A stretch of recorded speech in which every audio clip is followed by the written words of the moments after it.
Hi friends, I'm coming to you in a different location today. I've been doing some videos about collaboration and coordination, but it occurred to me that you can't actually have collaboration unless you can build connection. And I thought I'd talk a little bit more about what that connection is. So when we talk with people, oftentimes, I'm saying this about myself too, oftentimes we are thinking of something else. We're thinking of when to get our next word in. It's not, I don't think it's as common as we would think that we're actually truly being present and listening to someone that's right there.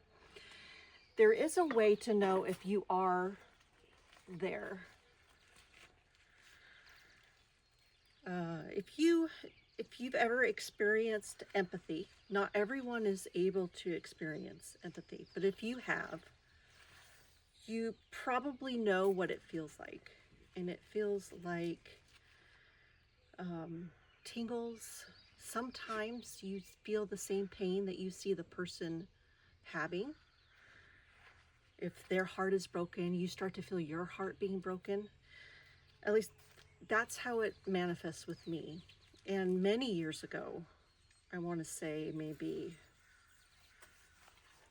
more than 10, more than 10 years ago, I learned about a concept called mirror neurons. This really changed everything for me. A mirror neuron is something that's been found in our brains. Most human brains have this. And it responds when we observe something in other people.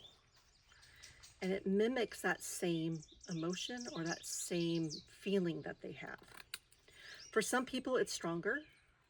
For others, they can work on it by being present and thinking to themselves, what is that person maybe feeling right now? And you can start to train yourself to do that.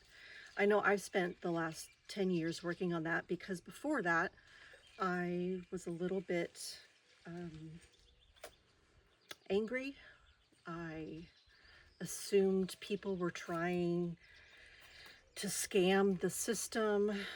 I gossiped far too much than was necessary, and I just wasn't happy.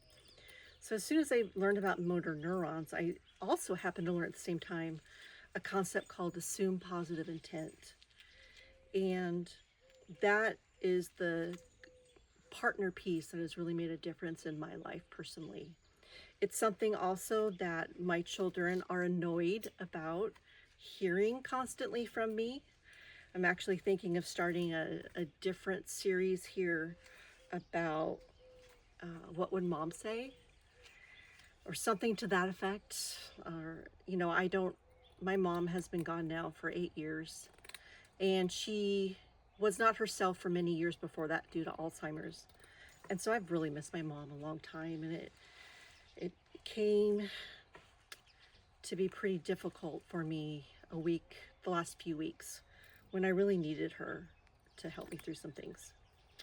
But because I'm starting to focus more on what I can do for others, right now I'm actually doing something for my plants. Even if it's not human, I'm trying to do something for others. And that helps me reframe my focus so that I am trying to connect more with the people around me and look at things from their point of view if I can. It doesn't always work. Nothing in this world works 100% of the time, except that 1 and 1 is 2. Unless you, yeah, it's always 2. As a math teacher, it's always 2.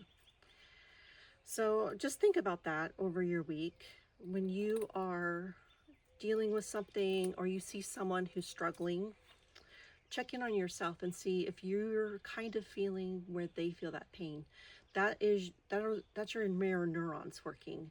And if you're not, just take a moment, assume positive intent, and try to see it from where they're standing. What would I be feeling if this type of situation was happening to me right now?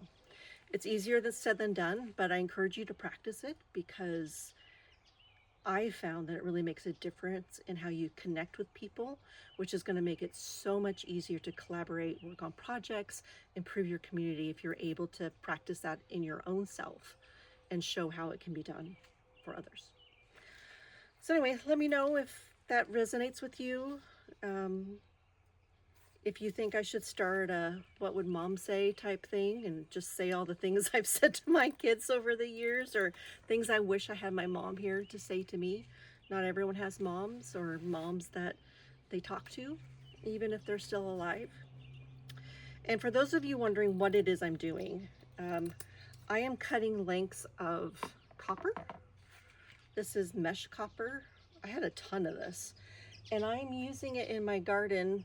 I have a garden over there too with more food in it, to attempt to prevent the slugs from getting onto everything. And allegedly, it's kind of worked on some of my plants, but they don't like it when they touch copper.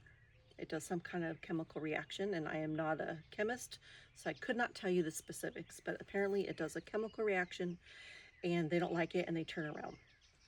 This did work for my lettuce. My lettuce is surviving great. I have so much lettuce right now.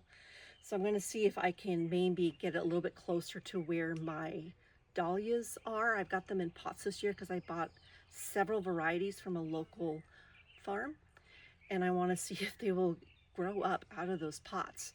Every time they stick their heads out, somehow a slug gets past the copper on the ground and lands in there and eats it. So I think they're using either some other plants, or they're just amazing acrobatic slugs and they're jumping onto the plant, the container.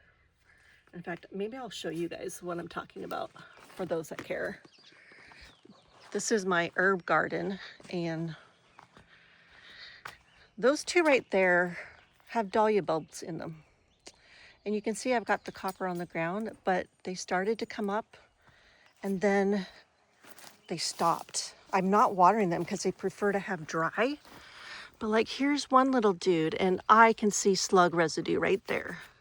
So I'm gonna try and take these copper things and find a way to fit them up on this, which is where it worked for all my other plants, which I have way over there. I wonder if I can zoom in. Yep, there you go. Those are my raised beds, and that is lettuce. And on the top of it is this copper, and it's obviously going great. I've got peas, lettuce, beets, and what else is in there? There's some other stuff. I can't remember. I forgot what I planted, quite honestly. And there's my dogs. So anyway, that's what I have to share today. It's a little bit off the normal topic, but it just has been weighing on my mind, so I hope it helps.